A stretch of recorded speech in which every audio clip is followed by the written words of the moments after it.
it racist to criticise the Palestinians as the world's most tiresome crybabies with a bogus cause and a plight that's entirely self-inflicted? I bet it is. I wouldn't be surprised if it was against the law in certain European countries, but I'm going to do it anyway because somebody has to. And I realise I'll probably lose a few friends with this video, but that's okay. Friends like that I can do without. All any of us can do is to tell the truth as we see it. I mean, as we actually see it, and not as we think we're supposed to see it. The worst thing you can do is to see the truth and to tell a lie, and I see the Palestinian cause as a lie. A lie designed to exploit Western liberal guilt, like the lie of Islamophobia and the lie of the mythical religion of peace that nobody has ever seen in action. I used to be a lot more critical of Israel, and I used to believe there was a fairly simple two-state solution because I used to believe the Arabs were acting in good faith. I still want to believe that, but the evidence tells me I'd be a fool to believe it. Because I've seen that every concession Israel makes is met with more demands and more excuses not to negotiate. They could have had peace 10 times over if they wanted it, but they don't want peace, they want victory, and they won't be happy till Israel is wiped from the map. A member of Fatah's Central Committee said as much on television recently, but as he said, they keep that to themselves and tell the rest of the world a different story.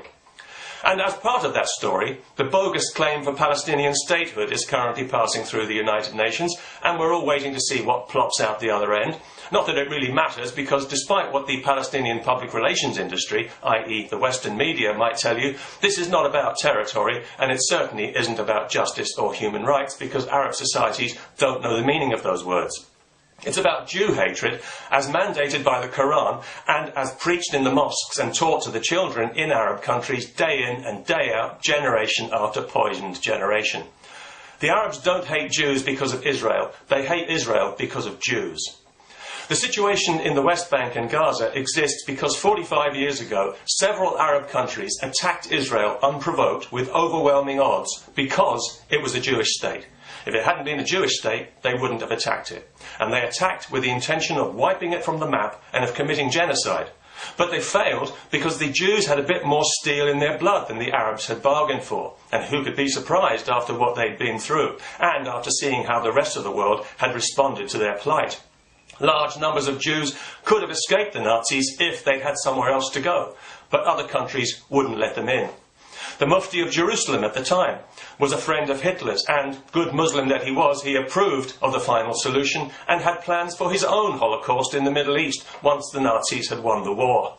So who can blame the Israelis today for defending themselves as if they mean it, when they know they're dealing with people they know they can't trust and who they know hate them enough to want to exterminate them as a people? Anybody else in their situation would behave the same way. I know I would, and I wouldn't apologise for it. Israel is surrounded by enemies. Peace is more in their interest than in anyone else's, which is why they keep making concessions. But it's not in the interest of the Palestinian leadership. Peace is the last thing they want.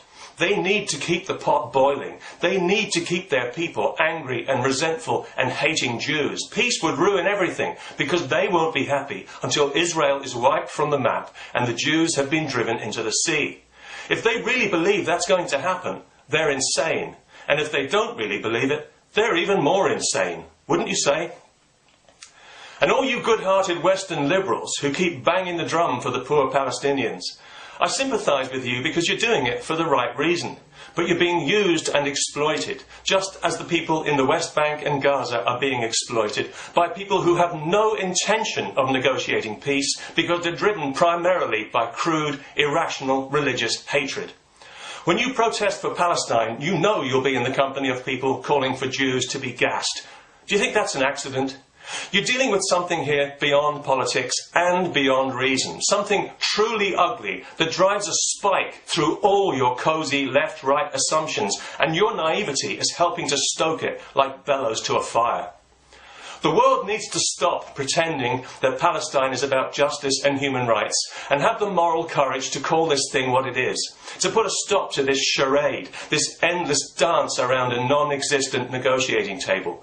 We need to do the Arabs a huge favour and tell them the truth they so badly need to hear, that their hatred is the cause of their misery. They've become prisoners of it. It has come to define their very identity. And until they can find a way to remove this ugly stain from their hearts. They'll always be chained to it, and they and their children will never be free, Arab Spring or no Arab Spring.